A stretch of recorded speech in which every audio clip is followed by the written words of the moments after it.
Sunday, March 17th, here's what happened over the past 2 weeks.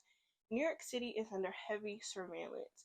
New York Mayor Eric Adams is calling this the new normal. He has ordered hundreds of police officers, even the National Guard, to patrol New York City subways.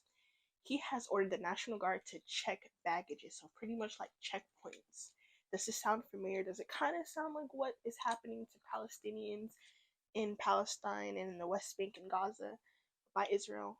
And just to let you know, Israel trains our police, especially NYPD.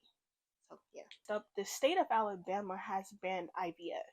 IVF is a way for couples to have children. They take eggs and they take the sperm and fertilize it, and it creates embryos. They are stating that these frozen embryos are children because they have been lost and lives are started at conception. The Chief Justice Tom Parker has stated, even before birth, all human beings have the image of God, and their lives cannot be destroyed without effacing his glory. Next up, TikTok has been banned. They are giving the United States Congress or whatever, they have decided that TikTok is a Chinese Communist Party, whatever, and they are giving ByteDance and TikTok 5 months to sell to a US buyer, or they will ban TikTok from the US. There was a leaked audio from ADL Chief Executive Jonathan Greenblatt. He said that TikTok is he's pretty much saying TikTok is brainwashing Gen Z.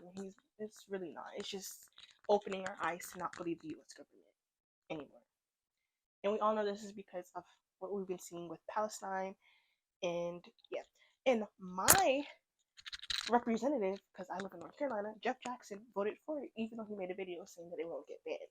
So Jeff Jackson, I'm gonna make sure you don't get reelected come the next term. You're out of that office. Speaking of Palestine, in the West Bank, 7-year-old girls are being abducted by the Israeli military. What are they doing with those 7-year-old girls? We can only imagine, and I'm just trying not to let my mind go there. And why are they doing it? I don't know, because this is the West Bank, not Gaza, and it's still no excuse as to why you are kidnapping 7-year-old girls. Also, a little boy was killed in the West Bank for setting a firecracker, for lighting a firecracker. He was a little boy for lighting a firecracker. So I am editing my video and I forgot to mention that protesters made it a hard time for the people who were attending the Oscars to actually attend on time. They were pro-Palestinian protesters and they kind of shut down the pathway to the Oscars. So the people in the Oscars actually had to walk the rest of the way, the walk of shame. They had to do the walk of shame. Gaia Thomas, who was helping Palestinians, who was so-called helping Palestinians escape from Gaza, scammed Palestinians out of $20,000 that was going to be sent to them in Rafah so they can cross to the Egyptian border to get to safety. She, in quote, told them that it's not her responsibility to get them out and that she hopes they find another way, even though she was raising money for them to get out. Over 280 students in Nigeria were kidnapped by armed gunmen, leaving at least 2 dead who tried to stop them.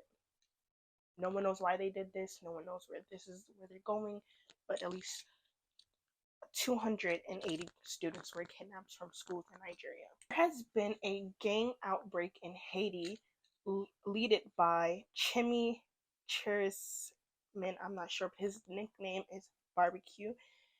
And this is not what we think. This is literally just because he wants to fight against US imperialism. So what I'm hearing from Haitians, I'm not too familiar with this, but I will make a separate video on this later. There has been a wildfire in San Lucas Quinvanini in Mexico, killing at least 5 people.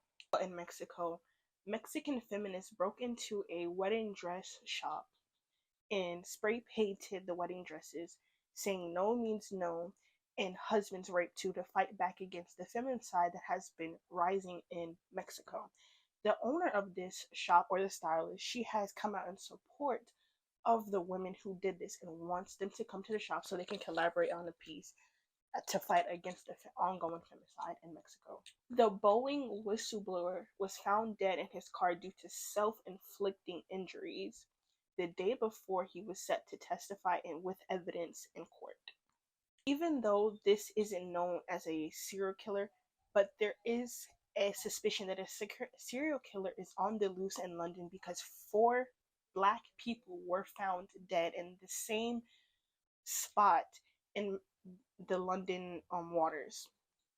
This is a serial killer. I don't care what people have to say. I believe that this is a serial killer because they were found drowned, and they were all at least missing for at least 2 weeks before their bodies were found drowned. The police are saying that there's no suspicious intent behind it, but we all know if they were white, it would be suspicious. So yes, 4 black bodies have been found in a lake in London that the police are not ruling suspicious. So a serial killer is going around in London targeting black people. So-called ally Jane Elliott is being called out for saying the N-word in which she gaslighted the person who called her out on it. Australia, they are canceling the visas that they haven't given to Palestinians because they do not want them to overstay their tourist visas. They feel like they're going to overuse them, even though they are fleeing from war and they paid a lot of money to get there in the first place. So don't visit Australia. Texas has ruled that women under the age of 18 has to get parental consent to be on birth control. This all started because a father did not want his teen daughter to be on birth control. Finally, Ross for Less clothing store has found lead in their wallets, shoes, and belts. In 2022, it was reported that 25% of items from Ross contained elevated levels of lead above 0.03%, and this also includes Burlington items as well. Thank you for watching. I will be back next Saturday with the update.